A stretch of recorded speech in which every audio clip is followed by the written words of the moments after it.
We are recording an interview of Robert Maxwell. This interview is being conducted by Keturah Edwards from the Wright State University Veterans Voices Project. The interview is being recorded at Wright State University in the New Media Incubator. It is 10:12 a.m., May 22nd, 2017. Hi. Hello.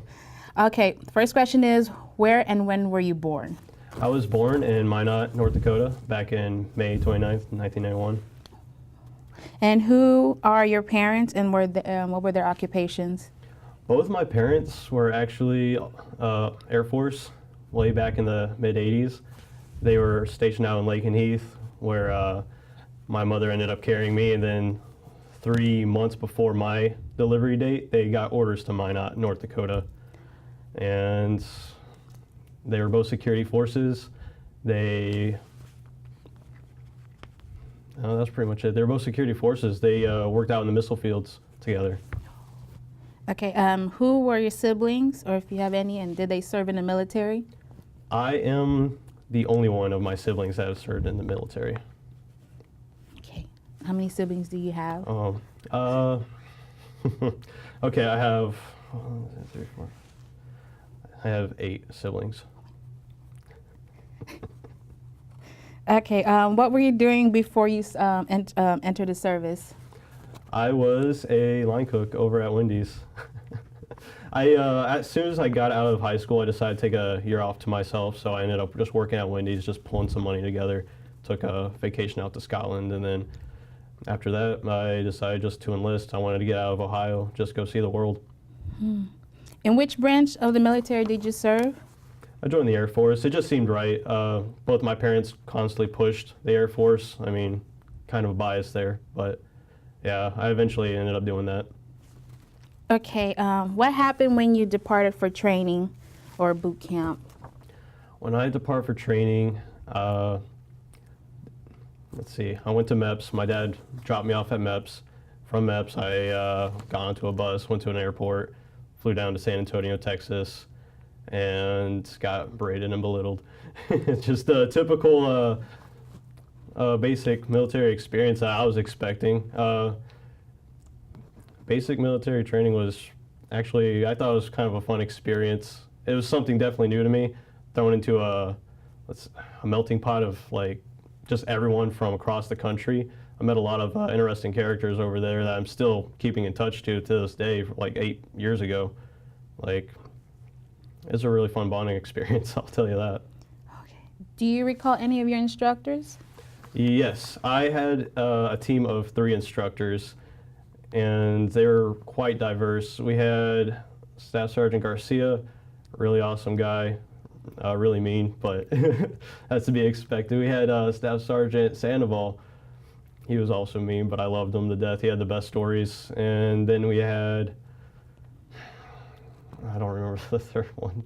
She was fun. She got really on to me because I ended up calling her sir the first time I met her, and yeah, she didn't like that too much. Okay, did you receive any specialized training?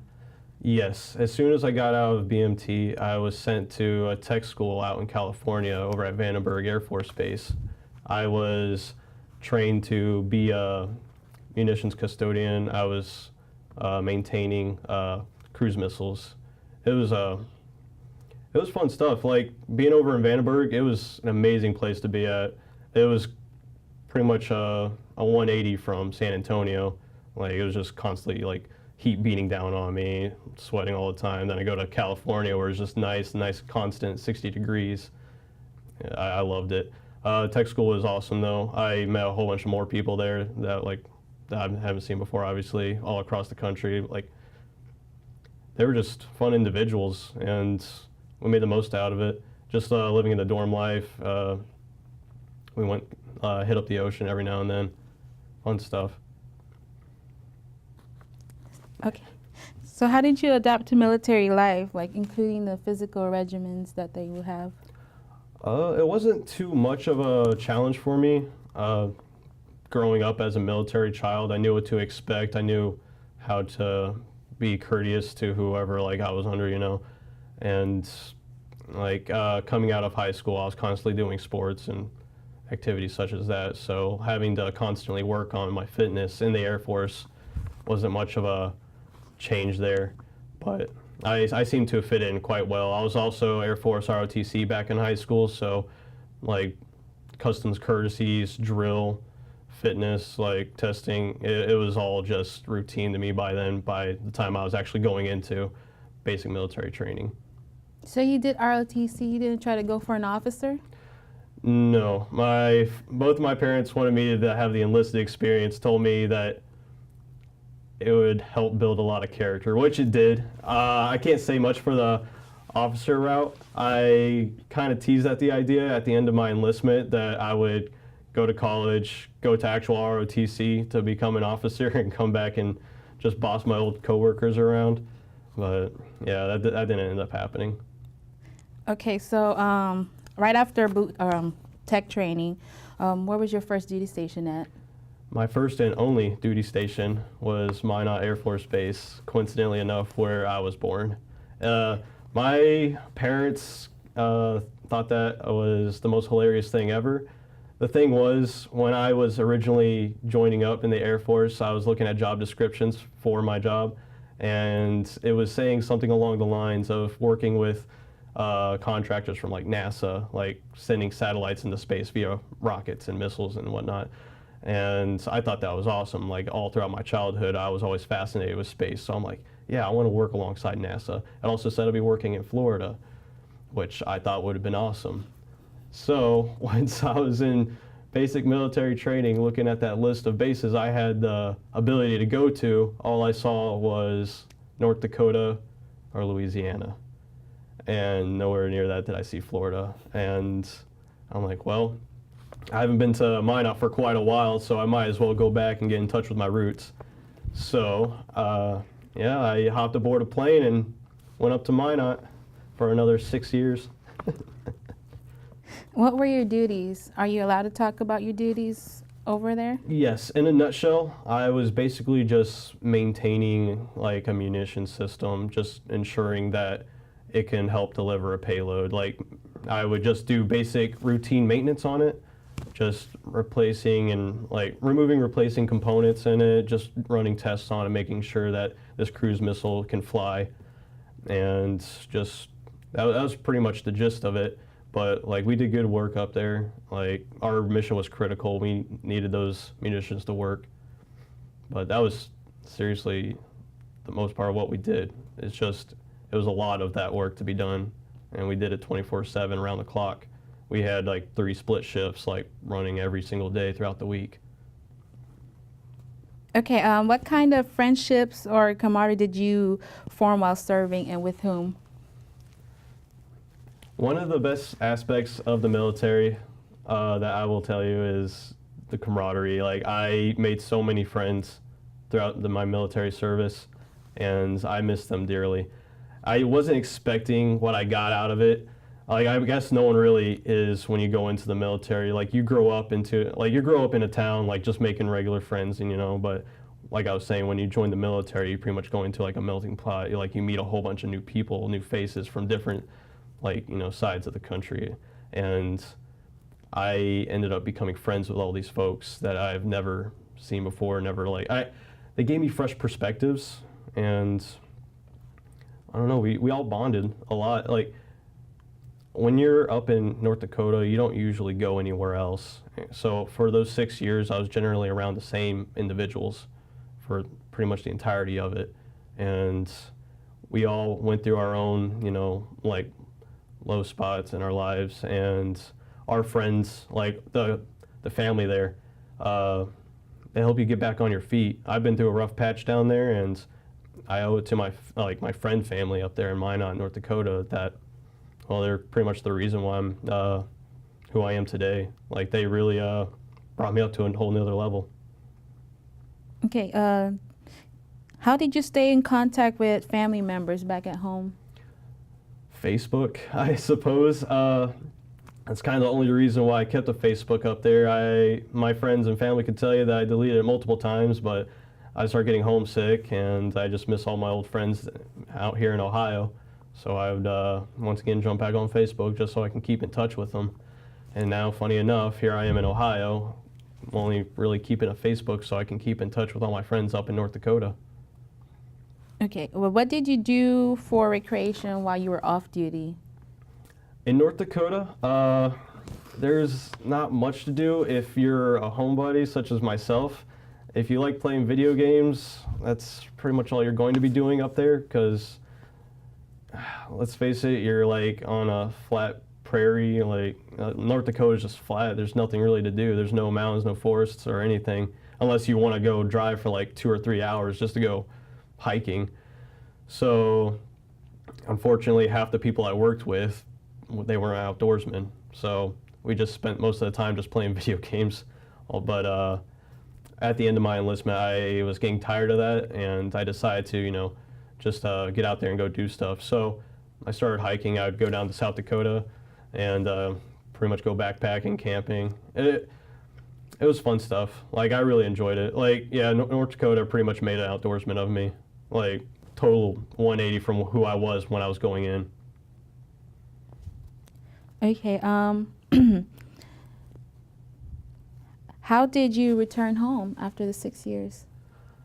I was put with a difficult decision at the end of my enlistment.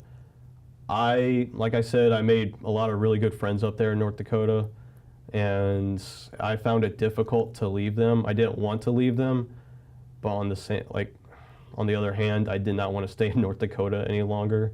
I mean, you got to consider the fact that I was born there. I spent 4 or 5 years there as a kid, another 6 years in the Air Force there. And that was like half of my life right there, just staying in one state, and I just couldn't do it anymore. And I tried to apply for other jobs to cross-train so I can go somewhere else, but I guess the windows just kept closing whenever I was trying to go for another job. So my option, the only other option I had, which I decided to go for, was go guard and go home. So I'm now here. I'm doing guard service out here at Springfield. I decided to initiate my post 9/11 GI Bill so I can go to college, and I'm just trying to make the most out of it right now. So yeah, coming home, it was kind of a tough decision, and I had to go say goodbye to my friends, and it was kind of a tearful goodbye, I will say that. But they know that I made the right decision. They wanted me to get out of North Dakota and just go do my own thing. So here I am, back home. Do you still keep in contact with friends in North Dakota? Absolutely, absolutely. I still have friends occasionally coming down here to see me. They'll be driving around town to go see their family. They'll just be so happen to be driving through Dayton, and they'll stop by and say hey to me. I've already had 4 or 5 old coworkers come visit me, and that's awesome. It's funny in the military, you always hear the saying, it's a small world once you join the military. You just end up seeing people that you haven't seen for years, and the probability of that happening just seems so slim, but it still happens. And yeah, I feel like I'm going to keep seeing old coworkers I haven't seen for years down the road. It's awesome. I'm proud to say that I have friends all over the country that I can see whenever I want to go travel. If I want to go to California, I have friends in California, I can go see them. I got friends all the way up and down the East Coast. All my friends are all over the place. Mm-hmm. And I'm just one of those, so whenever they're traveling, they come see me. It's really awesome. Okay, so since you said you joined the National Guard, how was boot camp there? For National Guard, since I actually went into the same branch like the Air Force, Air National Guard, I didn't have to go to boot camp. However, I'm still awaiting my tech school date since I am going into a new job, which is another 5.5 months of training that I have yet to look forward to. But it'll be interesting, me being a prior service airman, being able to go to school, or tech school, with a whole bunch of brand new airmen coming out of BMT. It'll be interesting to see what their experience was like compared to mine. Okay. Do you have to, is it the reserves, do you have to go meet up with them every month? Yes, I do a weekend a month. After I'm done with my tech school, I'm looking forward to going full-time over there, if they allow me, if they have a slot for me. doing civilian jobs, like I don't know what it is. It's just not the same. I kind of miss the military lifestyle, and if they give me the opportunity, I will seize it. I really want to go back and just work with all my military folk again. Okay, so how were you received by your family and community once you got out the Air Force? Very positively, I suppose. I came back home. I know my family was ecstatic about it. I know my dad missed me a lot. My my family was happy. My friends, they were all wanting to hang out with me as soon as I got home. So this first couple months I got back from North Dakota, I just spent running all over Ohio and Michigan, just seeing everyone that I haven't seen for years. Okay, so how did you readjust once you got out? It took me a while. When you're in the military, you're pretty locked down. You have that, you have that routine going, with work and whatnot, keeping yourself just, I don't know, I lost my train of thought, my bad. But, you just have a routine lifestyle, and you jump from that to civilian life where you're no longer being in check, no one's watching over you or telling you what to do. It's kind of a weird change, but you just got to get used to it. And it took me a couple months to get to that. I was just pretty much just living off of my savings for the first couple months. I'm out of the military. Let me go celebrate. Let me just go be myself for a while. But after the fourth or fifth month, I'm like, all right, I should probably get a job now. I'm kind of running low on funds. But eventually it happened. I finally transitioned. I'm back at it again. I have my own routine going on instead of the military routine. Mm-hmm. So did you decide to go back to school after the service? Absolutely. My late grandmother, all throughout my military career, she always pushed me to get a education, go to college, and she would say that because I told her when I was initially going into the Air Force that the Air Force would pay for all my college classes, which they did. It's just, when you're working a job, it's when you're working a full-time job, it's kind of hard to squeeze classes in there, especially with my career field. I know my coworkers would understand. So I didn't really get a chance to take many classes while I was up in North Dakota.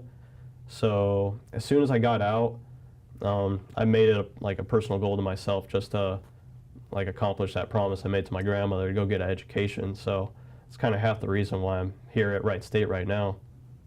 I'm just trying to get an education, trying to fulfill that promise, and it's given me a sense of purpose, kind of.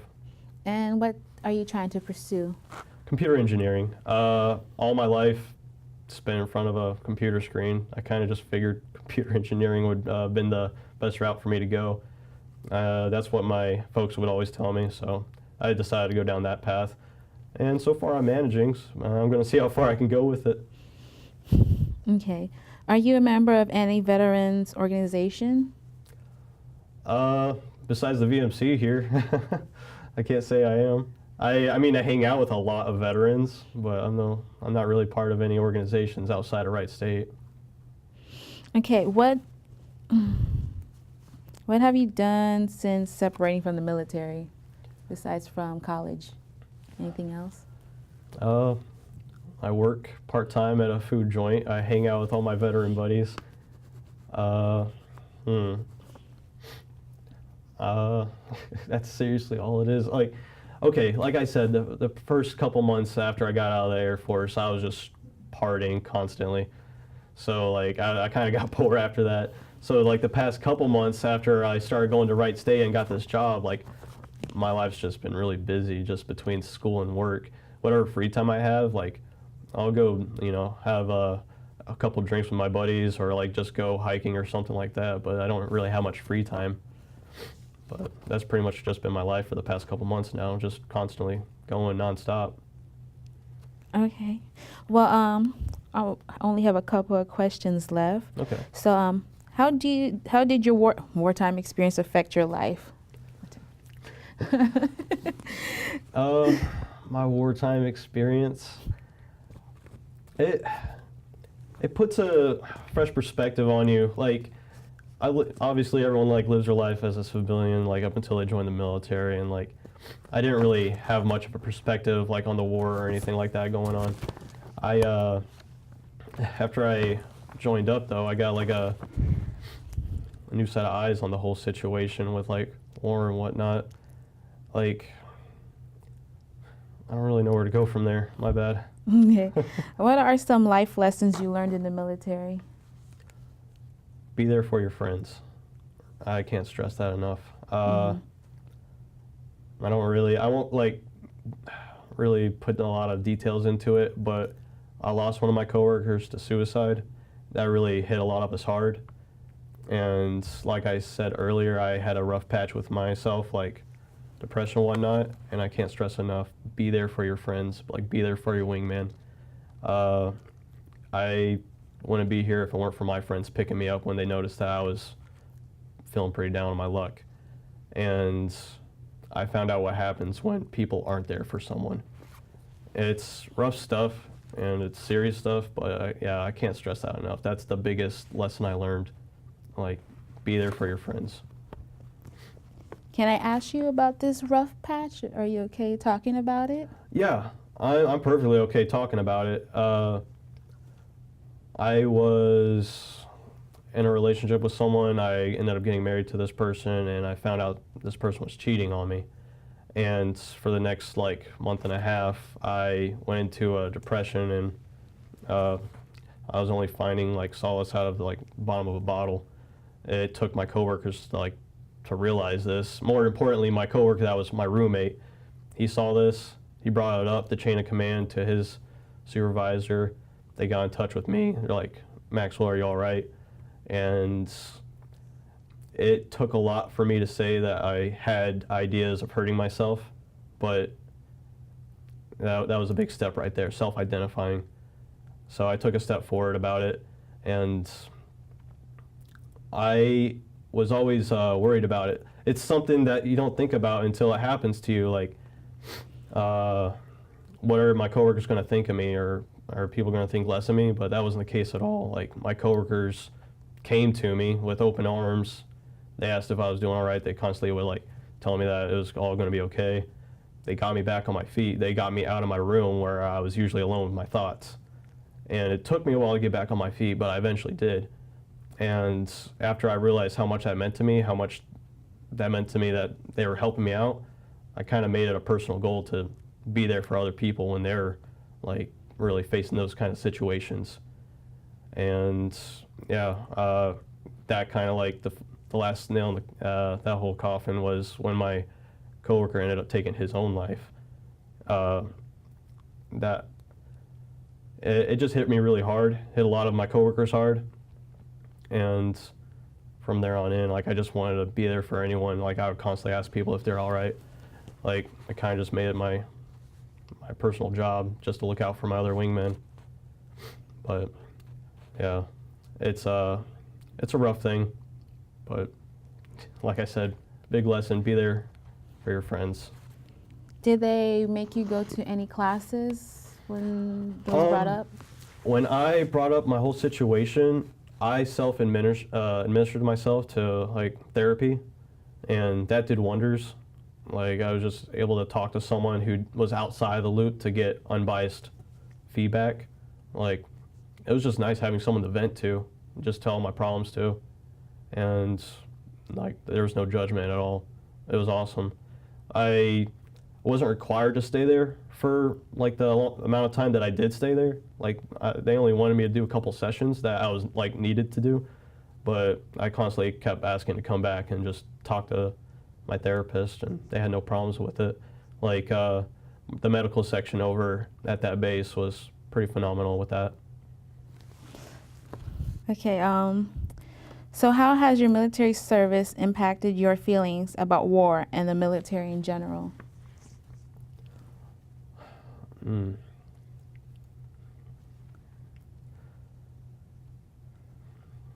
can take your time. That's kind of a heavy question. War's not just in black and white. I'll say that. Like, you got to consider all sides. You got to consider everything that's going around you before you make a move in war. Like back then, I used to be just really headstrong about how I felt about the war.